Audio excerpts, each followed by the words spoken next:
Good afternoon, everyone. Welcome to our webinar on Building for the Future, Climate Change, Wildfires, and Resilient Design after the Los Angeles fire disaster. First and foremost, I'd like to thank everyone for taking time out of their busy schedules to join us. We really appreciate it. We know everybody's busy, and so we hope you enjoy our presentation here. I'm excited about it. It's a very pertinent topic, and I think whenever you have current topics, it makes the presentations go by better. So excited for that. So I'm Sandip Chandarana. I'm the director of PUA, and our presenter today is Bruce Furukawa. I will get more into his background here in a second. But today's agenda, so we're going to go over the PUA overview. PUA and Arch Insurance Company are hosting this webinar with Bruce being our guest speaker. But today we're going to talk about climate change and wildfire threats, fire-resistant materials and emerging tech to reduce risk, designing defensible space and plans to deter fire spread. And then we'll talk about some case studies of successful fire-resilient structures, as well as current and upcoming regulatory updates. Obviously, anytime you have an event like the California wildfires, changes need to be made, and legislation gets moving. So there's definitely some updates there, and then we'll end it with the Q&A. This is our disclaimer. Obviously, we're not giving legal advice here. This is just for your informational purposes. And I think everyone's seen this kind of standard disclaimer wording here, so I'll let everyone read that on their own. I'd like to welcome Bruce Furukawa at Furukawa Castles LLP. As many of you know, we refer to Bruce as Uncle Bruce. He's a friend of the program. He does defense work for us, but he also assists us in doing webinars like this, and he's been to our advisory councils. And Bruce is a great attorney and even better guy. So he's very knowledgeable, but he's just a better person. So there's his bio. I'm not going to go through it. You can take the time to read that on your own. But he's been doing defense work in the architects and engineers industry for his entire career. One of the best in the business, does a tremendous job for us. So PUA overview, as I said, PUA is hosting this webinar along with our carrier partner, Arch Insurance Company. And we do quarterly webinars at Arch slash PUA, and it's really a huge value add to our insureds. We view risk management as a win-win for all involved. It helps our loss ratios, but it also helps our insureds keep their losses down, which results in better premiums for them. And we truly believe that firms that have a culture of risk management and buy into risk management, it results in better or better results for everyone involved. So with that, like I said, we're PUA, we're the MJ for Arch. We were formed in 1990. So we've been doing this a long time. We've seen every spin of the marketplace. We've seen every scenario. So we've got stability, proven track record. We finished last year with about 74 million in gross written premium, and we insure over 1,500 firms. We write 4 lines of insurance, the architects and engineers. We also write design build contractors, miscellaneous professional liability, and excess limits. One of the best parts about PUA is our strong paper. Like I said, we've got Arch, who's an admitted program, A plus 15 rated for the admitted business, and we've got Lloyd's of London on an E&S basis. We assist firms in navigating the most difficult, complex risks and issues. And we also have our PUA Market Solutions, where we work with about a dozen other companies for stuff that doesn't fit our underwriting box. And like I mentioned, we've got the value-added continuing education webinars via PUA University. There's a library of our past webinars on PUAinc.com. And another value add for our Arch Insureds, our risk management offerings. We give unlimited contract reviews. We give these webinars. So a lot of value adds being a policy holder of Arch. Before I hand over the learning objectives to Bruce, just wanted to take care of a couple house cleaning items. First of all, any licensed architects and engineers will get 1 hour of continuing education credit for attending this webinar. Uh, there will be information on how to obtain those credits afterwards. So that is just for the licensed architects and engineers. Sorry, all the agents, you don't get a CE credit, but you'll get some knowledge for being here. Secondly, if you have any questions, just add them in the chat box and we will periodically stop Bruce and ask him those questions throughout the webinar. So with that, I'm going to hand it over to Uncle Bruce. Thank, thank you, Santa. So today's learning objectives, we're going to talk about how climate change is reshaping wildfire threats across the U.S., strategies for implementing fire-resistant materials and smart technologies, planning techniques for creating defensible space and wildfire adaptive sites, how to apply lessons from case studies and updated codes to your projects, and also best practices for contributing to fire smart, resilient suburban and urban development.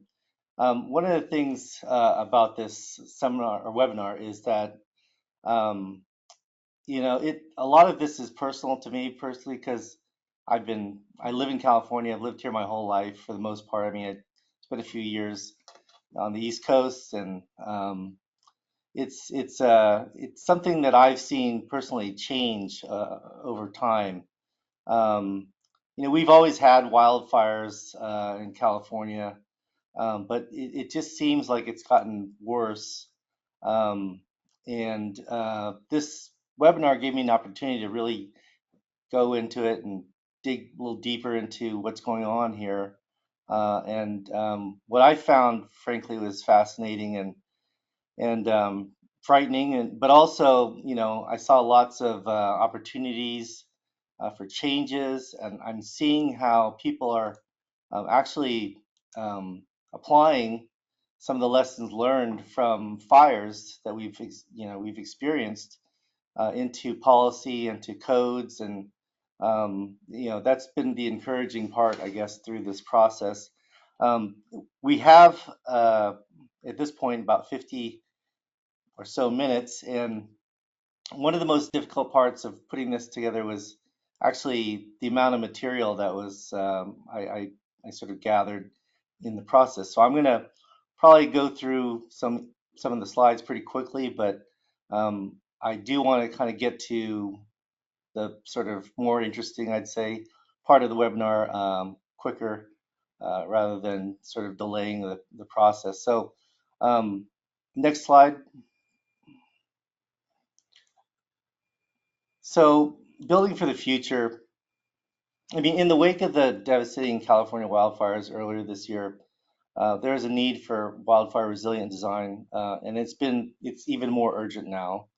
As climate change accelerates the frequency and intensity of the wildfires, architects and engineers in Los Angeles, but it's also for California and I'd say also the rest of the United States. I mean, the world is actually getting warmer and it's affecting people in many different ways. Wildfires actually are the most, for me, the most damaging, and what I've seen, especially in California, is the amount of devastation that wildfires cause is incredible. So what we're trying to do is explore the impact of climate change, and there's ways that we can do things differently to make it better. But I want to kind of go through some of those uh, experiences and kind of talk very briefly about climate change because I frankly, it shouldn't be a debatable issue, but it seems to be one. But we'll just move to the sort of next slide. Um, Design professionals need to recognize how climate change through the rising temperatures, um, prolonged droughts, and changing weather patterns is leading to more frequent, intense, and unpredictable fires. This understanding is foundational for designing buildings and communities that are better equipped to uh, resist fire damage. Now, I mean, we've had, it's interesting. When I was growing up in California, in the 70s, we had droughts where we would like, be saving water. I remember, using buckets of bathtub water that was saved to flush the toilets. I remember, everyone's lawns going brown and nobody watering anything. I mean, we've had droughts, since I was a little kid. But, the droughts lately have been, it seems like it's been more frequent. And then we have these periods where we just get like deluge of rain, like insane rain for a while, where all of our reservoirs end up getting filled up again within weeks. And so it's like this sort of, you know, complete drought and then total, change where you have water, too much water. And these sort of like ebbs and flows have created like a lot of difficulty here in California. Um, so anyway, next slide. This is just a quick, you know, global temperature increase. I mean, I only show this because, I mean, it's not just here in California, but it's the world. I mean, some of the things I see on TV all the time are people having to adjust to the weather. One thing that I thought I'd just bring up too that might sound crazy, but in San Francisco, our weather is so temperate. It's so even that we have, I always say we have like 2 weeks of rain and 2 weeks of heat, and the rest of the time it's like 60 to 75 degrees. Um, I don't have an air conditioning system. That's another example. And a lot of people in San Francisco actually don't have air conditioning, whereas the rest of the country is always dealing with it.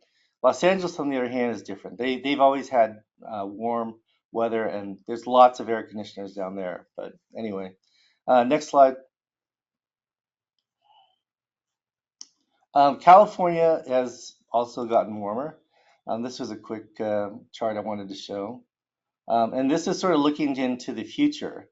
I mean, we're looking at some fairly very significant changes in the future of our weather. Um, this next slide is I found the most interesting. So next slide.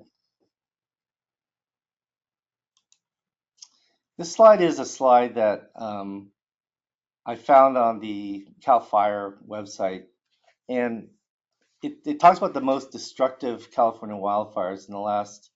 I think this is the last. Well, it looks like about last 5 or 10 years. Actually, there's one in 1991 that we had here in California near where I live. Um, anyway, the point of the slide, the way they look at this destruction is actually by the number of structures that were destroyed. The most recent LA fires have been they're number 2 and 3 right now on the top 20 list. Not only because I mean it's mostly because of the structures that were destroyed. There were 18 lives destroyed, lost in Eaton, and 12 lives lost in Palisades.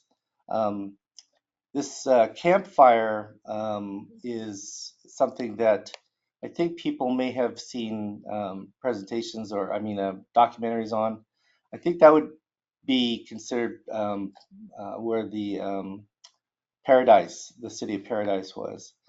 Um, this fire, for example, the campfire actually destroyed 153,000 acres. The Eden and the Palisades fires were 14,000 and 23,000 acres, respectively.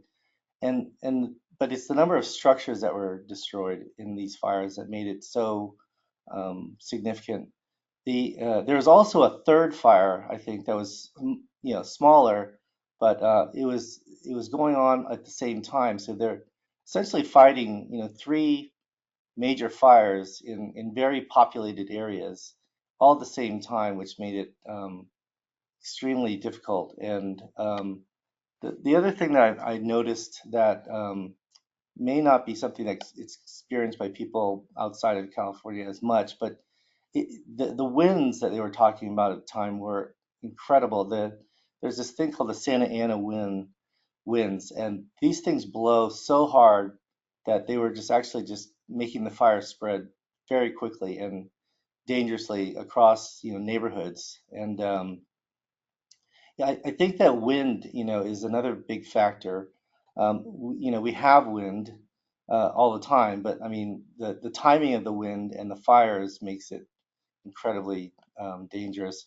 I also noticed, like, for example, in the Maui fire, one of the major reasons why the fire spread so quickly was that the winds were blowing, and the way that the winds were blowing caused the fire to spread so quickly. Um, as you go down the list of the top 20, there are some other fires that I, experienced, and I'm going to show some picture pretty quickly here. But the fires that I remember the most happened actually during COVID in 2020. We had a fire in August of 2020 called the North Complex fire, which is number 7, where it burned 318,000 acres. At the same time, there was another fire, the LNU lighting complex fire, which was in Napa, Solano, Sonoma, Yolo, Lake, and Colusa counties, which make up quite a huge area in California. It's basically most of it's a lot of Northern California. There was 363,000 acres burned there. Um, you can see right below the CZU lightning complex fire also occurred in August of 2020. That was in Santa Cruz and San Mateo, and right now, I live in San Mateo County. It burned 86,000 acres.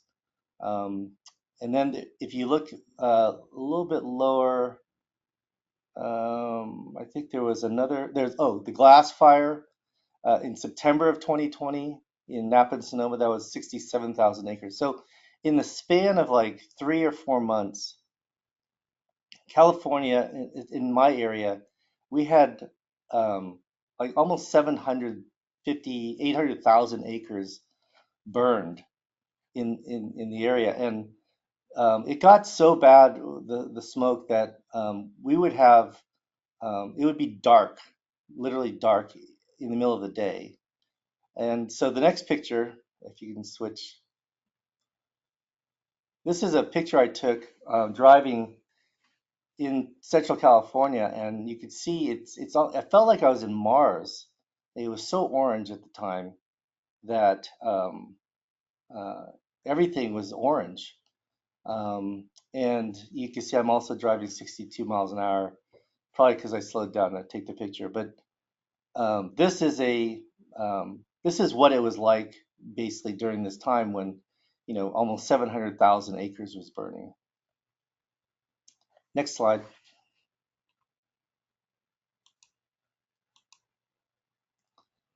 The Woolsey fire in 2018. This fire is interesting for the fact that it occurred in Malibu, and it burned quite a bit of homes, and it was also a lot of it was driven by the rain, the wind, and the fire occurring at the same time. Um, I have also some personal experience dealing with this fire because a very good friend of mine lived in Malibu, and I was checking on him all the time at the time, and somehow his house was the only house that did not burn in his neighborhood. And when I asked him, like, what were some of the factors that made your house survive, and he talked about the fact that his house was designed by an architect, and the architect wanted to live in that house, and unfortunately had to sell it. But the some of the features of the house that were quite unique was a slate roof, a stone, basically made a roof made of stone, and a stucco side, um, uh, and there was quite a large sort of area of space around the house that did not have anything that could, essentially catch on fire. The house ended up, surviving. And the other thing that was interesting about it was, well, not interesting in a good way, but it was interesting in that the house still suffered $1 million worth of damage, even though it didn't burn down because it burned everything around it, and there was um, coverage for that.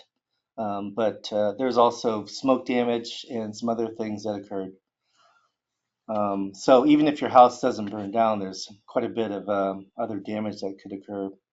Um, Hey, Bruce, quick yeah, question here. So, somebody asked if these were the fires of the utility companies, PG&E, SDG&E, and if you saw any ramifications from that. I know from an insurance standpoint, there was some pretty big limit requests that came down after the Woolsey fire here, and SDG&E, PG&E were requesting. Uh, I've seen 20 million in limits. I've seen 50 million in limits, and so it definitely had a big impact from an insurance perspective. But just curious to what your thoughts were on that. yeah, really. So if we could go back 2 slides um, to that top 20 list, this this actually it talks about the causes of the fires. So, for example, Eden Palisades, they say it's currently under investigation. There was some discussion about it being caused, may have been caused by arson, by human, you know, people starting fires. Um, there's a lot of fires though that were caused by electrical lines, like the one I talked about, that the Woolsey fire. That one says electrical, which sounds like it probably was a power line. Um, and I'm not sure exactly how they differentiate between electrical and power line, but uh, yeah, a lot of these fires are being caused by the power lines, and PG&E has been the focus of it. So some of the quick changes I know about, because of the number of lawsuits against PG&E and the fact that PG&E is such a major part of our, our world. Um, they actually have enacted some limitations on claims against PG&E. They still, people still make them, but there are some limitations I think that were imposed because PG&E went bankrupt or was in bankruptcy for a while, but has gotten out, and they are doing quite a bit of things, quite a lot in California. For example, they talk about bringing lines underground in rural areas. They've been doing a lot more blackouts in the area. So when we have high risk fire times, they'll do sort of rolling blackouts in areas to hopefully prevent the power lines from causing the fires.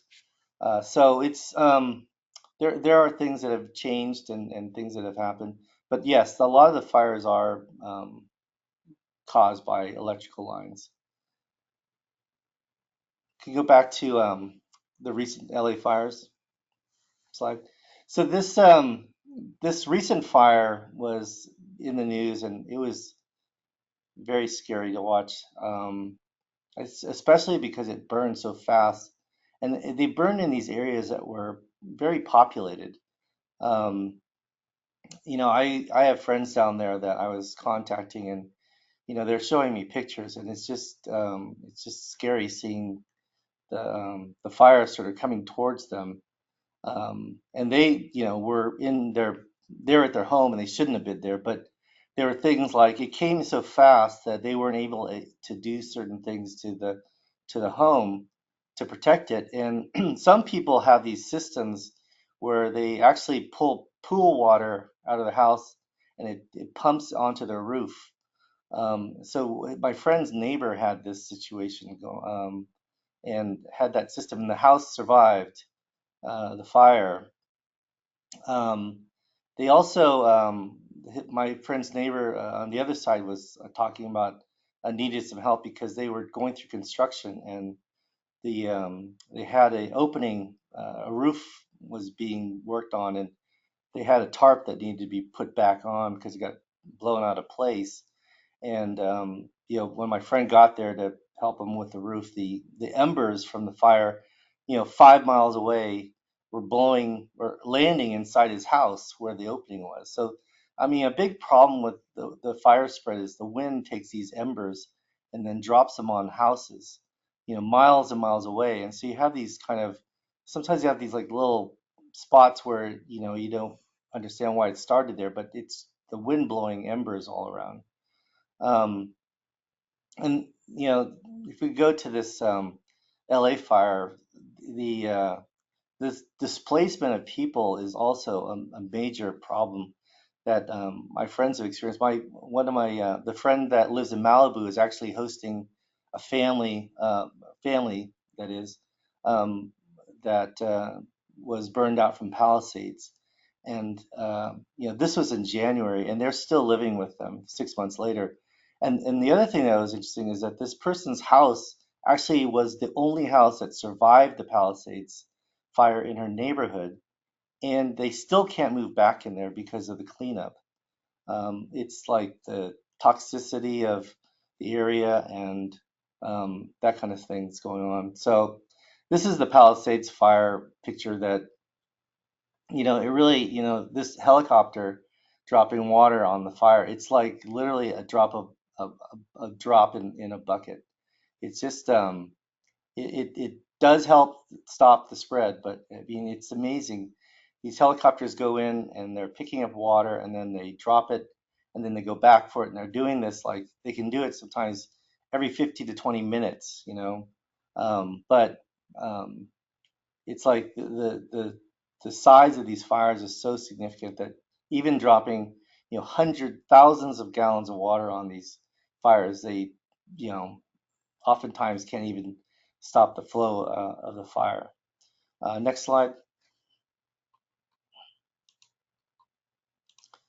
This is from the Eaton fire, which occurred at the same time in as the Palisades fire, and this is kind of shows you how it just wipes out completely wipes out neighborhoods, and fire resistive design. It's really resistive, but it doesn't necessarily guarantee that your house is going to survive these fires. I mean, these fires are so hot that they just will burn everything in its path. It's kind of like, the other major disaster scenario we have in California is earthquakes. Um, so the homes are designed for earthquake safety, seismic, loads, but it doesn't mean it's designed to withstand the earthquakes. It's designed to withstand the earthquake in a way that where the house collapses, it doesn't kill everybody inside the house. So it's kind of an interesting concept, but it's really resistive. Earthquake design is really not to necessarily save the house from um, being destroyed, but it's to save the residents inside the house if there is a collapse of the house. Next slide. So now I'd like to kind of get into the actual fire-resistant materials, emerging technology, and how to reduce risk. These fires obviously created an understanding of an actual situation where you need to design for vulnerabilities. Um, and climate change is making it more frequent and more intense. I think that the list of the top 20, for example, you can see that most of those are actually within the last 10 years. The 1991 fire, for example, in Oakland was interesting because I had a lot of people that I knew who were affected by it. But that fire it was in October of 1991, and I recall the time because I went camping on the beach in October, and that was odd because you don't usually camp in October, but and on the beach. But it was so warm at the time that we were able to do that. And we were driving home, and the other thing I noticed, we call it earthquake weather, but it was very still at the time, and it had this weird feeling. And then also the winds kicked in, And then so we had hot weather, we had October, and then we had all this intense wind, and so that's what made that Oakland fire so terrible. Um, and it was in a very populated suburban neighborhood with very expensive homes, and the litigation that occurred afterwards was crazy. So anyway, next slide. So we talked about I talked about the embers being a big cause of the fire spreading, and frankly, a lot of the fire resistive design actually is focused to some degree on embers and not allowing embers to infiltrate the roof area, underneath the roof that is, and also underneath the house.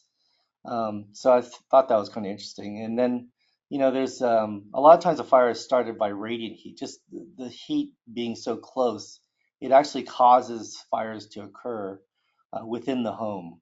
Um, and I've actually dealt with this in another way where I had a fire case in a caused by a kitchen fire. It was a kitchen fire actually, and I didn't realize this, but like you have these protective wall systems between the burner of a stove in a kitchen and the wall, because even though the fire is not actually touching the wall, the heat from the ovens is radiant, and it actually can start a fire inside the wall, even though there's no actual flames touching the wall. So we had a fire in San Francisco during, I recall, St. Patrick's Day for whatever reason, and probably because it was extremely busy. And this fire occurred inside the wall, and it basically burned down the entire building. And fortunately, nobody was in the building at the time. It was evacuated as soon as the fire started, but everyone inside the building evacuated. But the building itself ended up burning to entirely burning the whole structure, and I think it was like 30 or 40 units right in the middle of North Beach. And so anyway, it's radiant heating is another source, and then you have obviously direct flames that cause the fire. But the building materials themselves actually create the sort of vulnerability to ignition. And one thing I think it's sort of it's like a long discussion, but in California we have a situation, frankly, where a lot of people um, don't move from their homes. There's not a lot of movement in certain areas, and that's because we have this tax policy where if you move from your house, you can basically um, if you don't move from your house, frankly, your property values and your property taxes are sort of um, almost like frozen. So that people in California, if you bought your house, say in 1990, and you bought your house for $200,000, your property tax is based on like roughly $200,000. And even though 20, 30 years later, your property values may have gone up to $2 million, and you don't pay $20,000 a year, you pay $2,000 a year. um, I think that it also creates a problem though, because basically people's homes are not upgraded a lot of times because they lived there for so long, and then there's interfamily transfers of the property. So a lot of homes are owned by family members after the person who's living there passes away or transfers the house to the family members. So a lot of these houses are older, and they are not upgraded to current codes. Um, Different jurisdictions are dealing with this in different ways. For example, in my jurisdiction, the California, the city of San Mateo, for example, if you do any remodeling of your house over 1,000 square feet, you're required to put an entire fire sprinkler system in it. And it seems extremely brutal to do that, but because there's so many people doing remodeling, this was a way to sort of upgrade the fire resistive nature of older homes in a way that wasn't too um, taxing on them. But it it also, at first it was expensive, but then the price of fire sprinkler systems ended up going lower. Like I think our fire sprinkler system for a 2,500 square foot home was under $7,000, which is not, too much, considering the remodel itself was like three or $400,000. Um, the, uh, the fact that a lot of the homes were built with like untreated wood siding, and then the shingle, we have a lot of homes here in California that are built with cedar shake shingles that are not treated.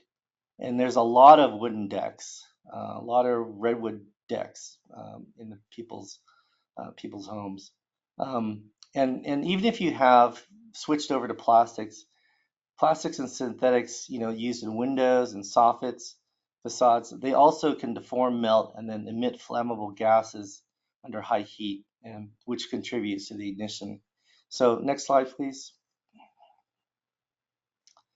Um, I talked about embers and the penetration points. It's basically they're very lightweight. They move very quickly, especially when it's windy, and you need to basically protect against these embers and not allow them to enter into the attics. And then the crawl spaces or wall cavities where it sort of initiates the internal ignition on these homes. Next slide. Single pane glass shatters under thermal stress, allowing heat and embers to enter the interior. A lot of the homes have very thin or combustible wall systems. For example, in California, we had a lot of Eichler homes built, and these Eichler homes have walls that are, their structures that have 2 by 4 um, joists. There's not a lot of insulation, if any, in between the wall. And then the paneling on the inside the wall, they don't even have drywall. Most of the houses originally have wood wall paneling in the home. So they're very, very, uh, you know, flammable, I suppose. Okay, next slide. So these sound very obvious, but I mean, essentially, you know, fire resistant materials and technology, using things like non-combustible materials like concrete, metal, and tempered glass are probably the three very simple but most used types of building materials to create fire resistive buildings. Um, there, there are also ways to make even cedar shake shingles fire resistant by using coatings, fire retardant coatings and treatments. And so you're able to, even though the building has been built with cedar shake or wood, shingles or siding, you can make it fire resistant by adding coatings and treatments. Um, these smart detection systems and remote monitoring tools, that's something that I think is interesting and new to some degree. I talked about some of these systems, for example, the ones that have sprinklers on the roof, and the fact that they use pool water to be pumped into the systems to keep the roofs basically wet, instead of going up there with your hose and trying to put your hose on your roof. When I was growing up, we used to have these fire sprinklers that were placed pointing out at the hillside behind our house, and would only be used if there was a fire on the side of the hill. But basically, we were essentially ready in case there was a fire on the hillside to um, have a whole series of fire sprinklers hitting it with water and hopefully, making it so that it didn't spread. So, we were always sort of looking out for these kind of things. Next slide. Defensible spaces. Um, this is something that, it's sort of talked about more, but it makes quite a bit of sense. And it's there's some debate about it, that I've found in my research that it's not necessarily saying that everybody should just have concrete around their house. I mean, you can actually have vegetation around the house, but it's if it's irrigated, for example, it's not going to be as potential a fire risk. The designers basically consider things, well, should consider things in terms of these zones. They talk about zones 0, 1, and 2. Zone 0 is essentially about the first 5 feet of a home. And sometimes you don't have much room next to your neighbor in California, for example. You have you don't have like zero lot lines, but I mean we have like 5 or 10 foot. I think it's 5 feet mostly. Sort of areas that you can't be 5 feet from your fence, for example. Um, so in these 5 foot areas, they talk about having non-combustible materials, um, using hardscapes, gravel, concrete, stone paths, and then keeping vegetation trimmed away from the walls and decks and roofs. And then the other part of it is creating this sort of ember resistant structure. So you have like a roof, roof resistant or ember resistant vents in your roofs, uh, and also making sure the gutters are clean because leaves and things like that drop in there. That is another cause for the fire spreading to the roof. But the um, ember resistant vents actually is very important for homes, and having the soffits of the roof enclosed and with the vents that are ember resistant, which would be something I think is less than an eighth of an inch um, opening in the vent, and also it should be um, something that is um, corrosive, protected against corrosion. The zone 1 is between 5 and 30 feet, and again, this is not saying everybody should just put gravel and concrete. It's basically just be aware that there are things that you want to make sure don't spread the fire as it gets closer to the house. So having spaced plants. Um, you don't want to have like a situation where the plants are so close together that it sort of creates like a ladder of fire. Um, Pruning trees in the in the neighboring area. You want to have the branches at least 10 feet from the structures. And then removing dead vegetation and flammable debris is very important in this area. When you get out to zone 2, you're like 30 feet to like 100 feet from the property. And a lot of, suburban homes don't obviously have that much room, but, um, you might be looking at like your backyard to prevent fire from the back coming into your home. Um, and again, it's just like making sure your vegetation's thin, not having small trees. You want to have them spaced out a little bit so you don't have these sort of like, fire to fire, tree to tree moving across the property. Next slide. So, this is something that uh, I've been thinking about a lot with when we have these fires and when you have fire resistant design, where are the design professionals sort of being brought into these lawsuits? And is this, situation, are these situations creating more vulnerability to design professionals? And so, the biggest part, if you take the question, the big question, like, can a design professional be liable for failing to anticipate climate change and how climate change can increase wildfire damage? If you take that big question, the answer definitely is yes. I think you can be.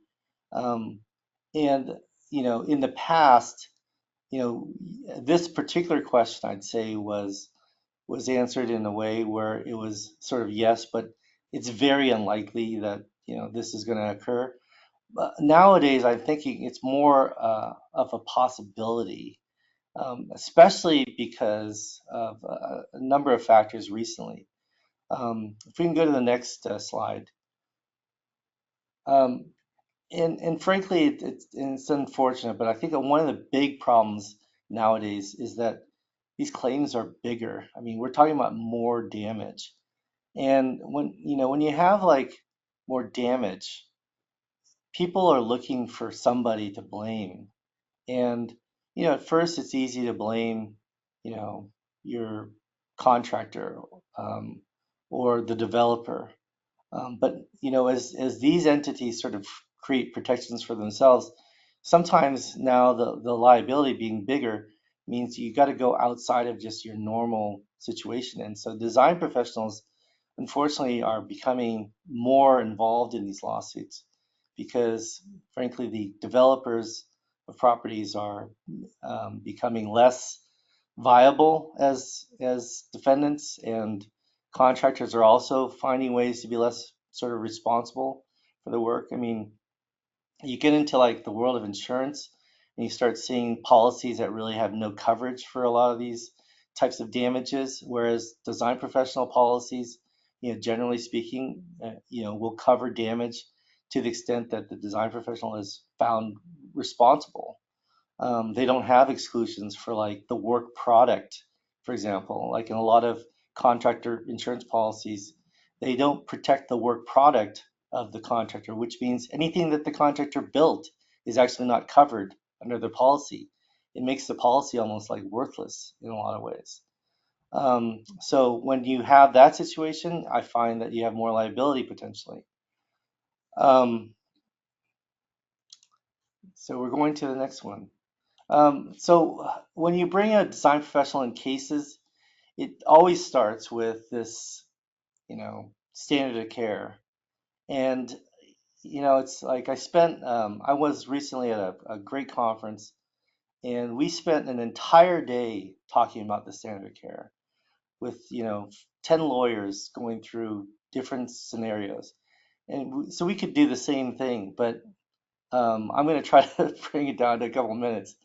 No, essentially, to start off with, and um, whenever you sue a design professional, you have to look at the standard of care. And design, so design professionals have a duty to perform services in a manner consistent with that degree of care and skill ordinarily exercised by members of the same profession, currently practicing under similar circumstances at the same time and in the same and similar locality. Now, I bring the point up that the same or similar locality becomes more interesting and more important to the analysis of whether or not you've sort of complied with the codes. And in situations involving wildfire, this is really very important. And I think that um, as architects and engineers, design in areas where there are wildfires, or it's been designated as wildfire high risk areas, the codes changed very significantly. And other design professionals in the area are considering this. And I would say that this actually adjusts the standard of care for other areas in California that are not prone to fires. And you have to be very aware of the fact that these areas have different codes and different requirements. And it's important for design professionals to sort of understand what are other design professionals doing in the area that work there, to design in a way that, frankly, you have to design for fire resistive. It has to be fire resistive. So anyway, I think it's a very important point. If there's any point I want to make in this presentation, is that fires in the area, very high risk areas for wildfires, you have to be aware of what are the local codes and requirements for those, for designing in those areas. So next slide, please. Um, the other thing, one thing that's happened in California, and it's probably a situation in other parts of the country, is that there we used to have a very, we used to use as a defense that we are not in contract with people who, for example, buy the home after we've designed it, or um, we designed it for the developer, but we didn't design it for the owners of the development. And so we were defending the cases based on this idea of a duty. Like, we don't owe you a duty because we don't have a contract with you. And this relationship, or this sort of defense, is actually sort of denigrated over time. I would unfortunately say that there's always been sort of case law in California that allows property owners to go after architects and engineers, even though they weren't the ones that they designed the home for. But the law did an analysis where you analyze the sort of closeness of the design professional to the person who suffered the damage. And when I say closeness, it's like, how did the negligence or the alleged negligence of the design professional, how is that error or omission, you know, how did that cause the actual damages to the homeowner, even if the homeowner was not someone that they had a contract with? And so they look at like the error and how very close it was to the damage caused. Um, the cases recently that have made this sort of relationship little bit looser look a lot at things like codes. For example, in the big case that happened was this Beacon residential case. It's actually in San Francisco. It's a building next to the ballpark, Giants ballpark, and the case unfortunately was named Beacon Residential HOA versus Skidmore, Owens, and so anyway, everyone knows SOM, and um, unfortunately, the design professional was named first as the defendant, and so the case name is actually includes them. And they were the designer, and they ended up getting sued.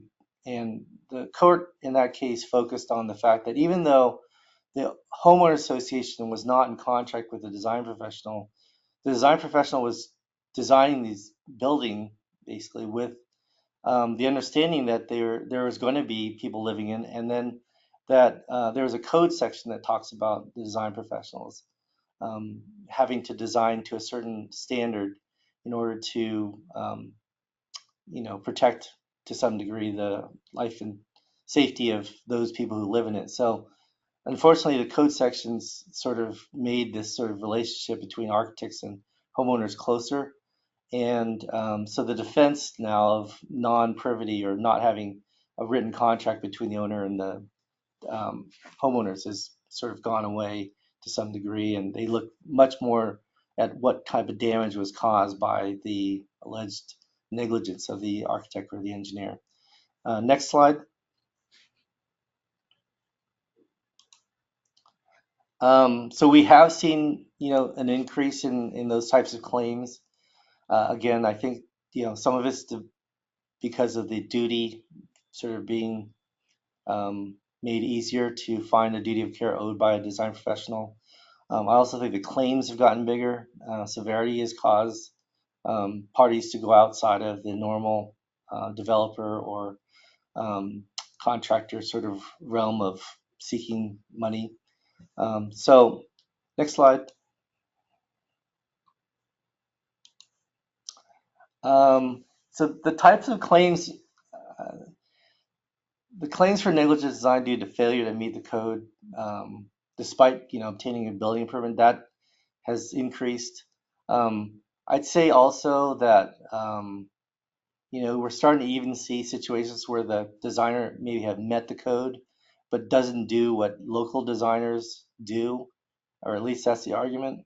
And so it's sort of like saying you almost have to design beyond the code, um, because that's the standard of care actually looks at not necessarily what the code is. The code sort of sets a minimum.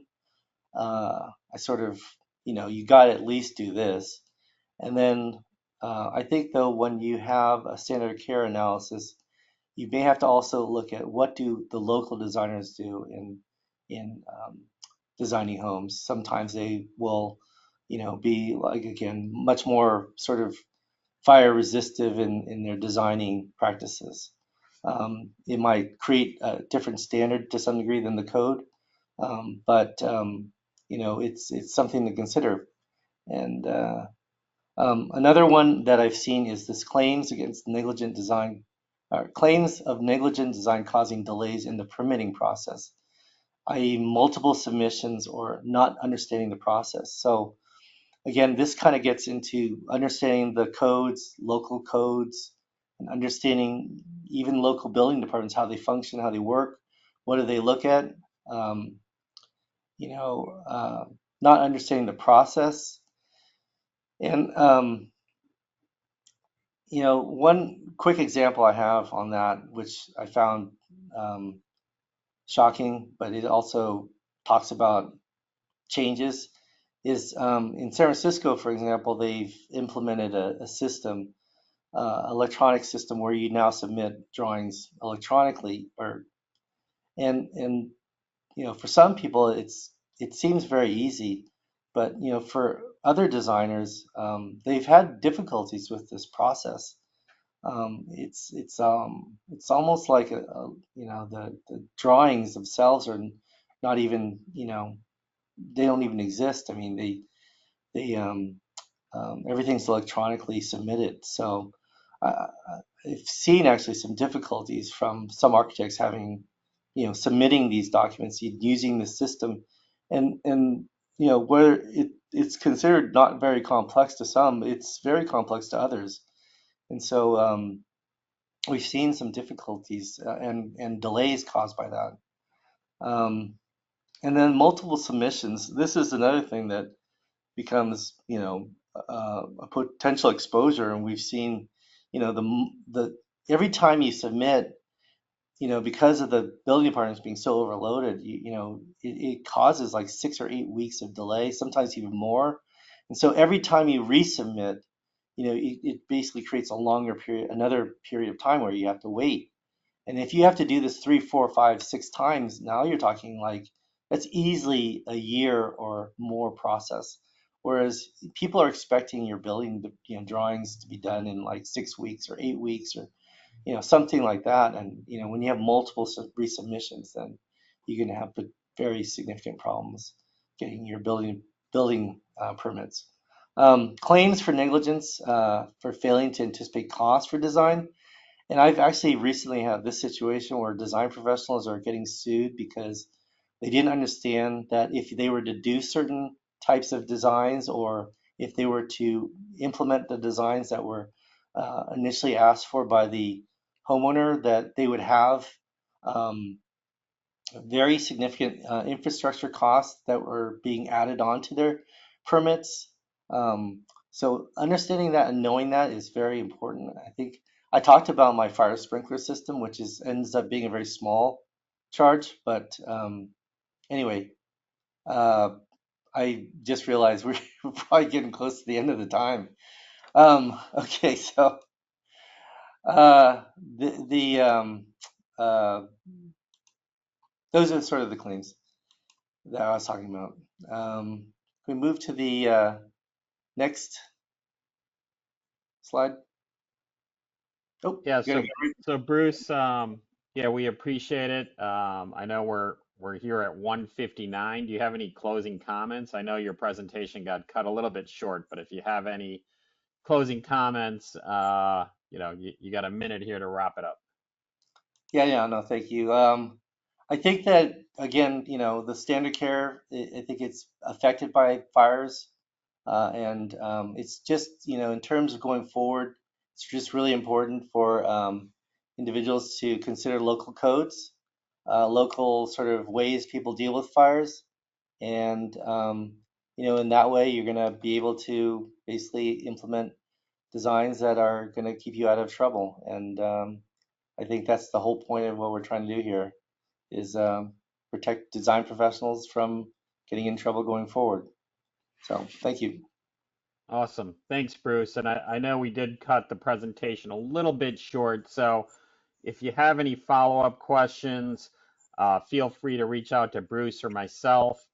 You will be receiving a our contact information. There it is, as well as the slides. So, feel free to go through any of the slides that we didn't cover. And again, if you have any questions, reach out to Bruce or myself.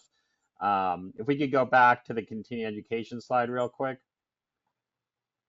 So for all licensed architects and engineers that attended, please reach out to Brad Lynch. His email is there. And again, you will be getting a recording of this. And we will send you a certificate of participation. And we thank you very much for your time. I know we held you here a minute too late, but again, thanks. And thank you, Bruce. Very educational, very pertinent topic. And we thank everyone for their time.